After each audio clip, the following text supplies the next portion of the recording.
आणि मग प्रत्येकाला विचारलं. मग काय काय कारण एक एक घरचे हे आजारी होते, ते होतं, ते होतं, काहीतरी बघ. त्यातल्या 5-6 जणांनी सांगितलं, साहेब कुंभला गेलो होतो. म्हटलं गधड्यानो करता कशाला पाप.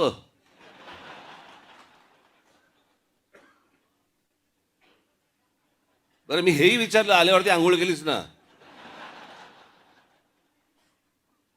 हे आमच्या बाळा नांदगावकर इथे त्या ह्याच्यातनं घेऊन आले, काय ते छोट्याशा कमंडलूमधनं पाणी घेऊन आले. म्हटलं हड, म्हटलं मी नाही पिणार.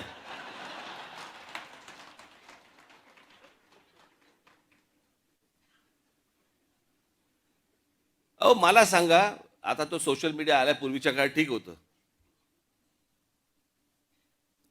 मी त्या सोशल मीडियावरती बघतोय माणसं, तिथे आलेल्या बाया बिया घासतायत.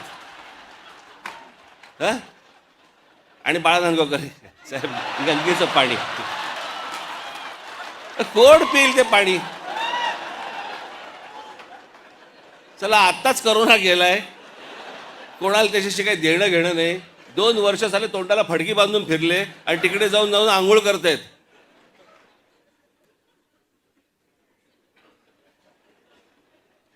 अहो मला माहिती आहे, मी कित्येक स्विमिंग पूल बघितले असे, जे सुरुवातीला उद्घाटनाच्या वेळेला निळे होते,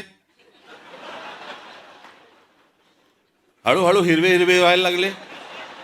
कोण जाऊन त्याच्यामध्ये मला सांगा पडेल त्याच्यात, त्यात गंगेत. ह्यानं तिथे काहीतरी केलं, ते मी इथे पितोय.